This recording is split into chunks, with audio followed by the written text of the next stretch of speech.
सर्वांना आज थोडं वेगळं बोलणार आहे मी तुमच्याशी. कसं काय समजेल? मी मराठी शाळेत शिकले. माझी शाळा मराठी, पण चांगली शाळा होती खडकीला. आणि सर्व शिक्षक हे आम्हाला ब्राह्मण होते. चांगलं शिकवायचे. म्हणजे भाषा, संस्कृत, म्हणजे कुठलाच विषय असा नाही की आम्हाला समजलं नाही तर क्लास टीचरला जाऊन किंवा कुठल्या पण टीचरला जाऊन टीचर रूममध्ये आपण विचारायची आम्हाला मुभा होती. तर अशा आम्ही शाळेत शिकलेली. त्याच शाळेत माझं कॉलेज झालं 12वीपर्यंत. योगायोग असा आला की आता माझी मुलगी इंग्लिश शाळेत शिकली. माझी नात आता इंग्लिश शाळेत जाते. तर त्यांना मराठी, शुद्ध मराठी, बरं का, शुद्ध सांगते, मराठीचा जरा अडचण आहे माझ्या नातीला. आता तिला ट्युशन पण लावलेली आम्ही, पण ती ट्युशनवाली मिस आहे कॉन्व्हेंट शाळेतली. तिला पण मराठी, हिंदी एवढं जमत नाही. मी कधी कधी माझ्या मावशीकडे हडपसरला जात असते आणि अचानक तिची परीक्षा असते आणि तिचा हिंदी मराठीचा पेपर असतो. तर तिचा मला कॉल येतो, तिकडे फोन येतो, कॉल नाही फोन येतो.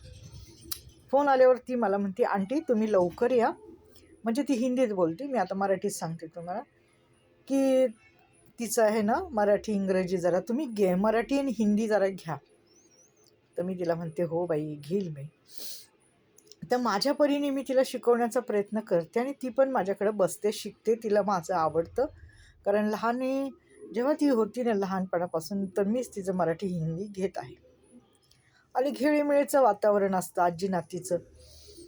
आणि मी तिला सांगत असते, हे बघ न असं काढायचं, ळ असं काढायचं, बरं का, ल असं काढायचं. कारण का उच्चार ळ न न असं माणसाला पटकन करत नाही, लहान मुलांना नाही का.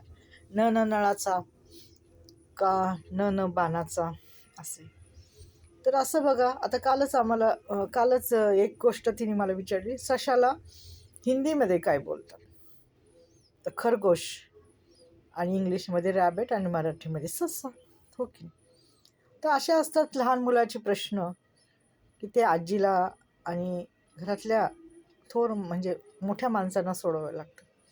आता माझं शिक्षण मराठीतून, त्यामुळं मला सर्व मराठी छान लिहिता वाचता येते. आणि तिला पण आवडतं माझं मराठी शिकवलेलं, त्यामुळं तिला मी शिकवते. जोपर्यंत मला शिकवता येतं तोपर्यंत. नंतर ती तिचं विचारून करेल, मला सांगेल की वाच. रोज रात्री झोपायच्या आधी तिला एक धडा वाचावा लागतो. आजी एक लेसन रीड कर मराठीचं.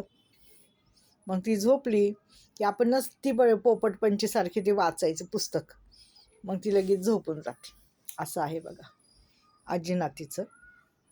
आजीचं आणि नातीचं नातं, माहिती.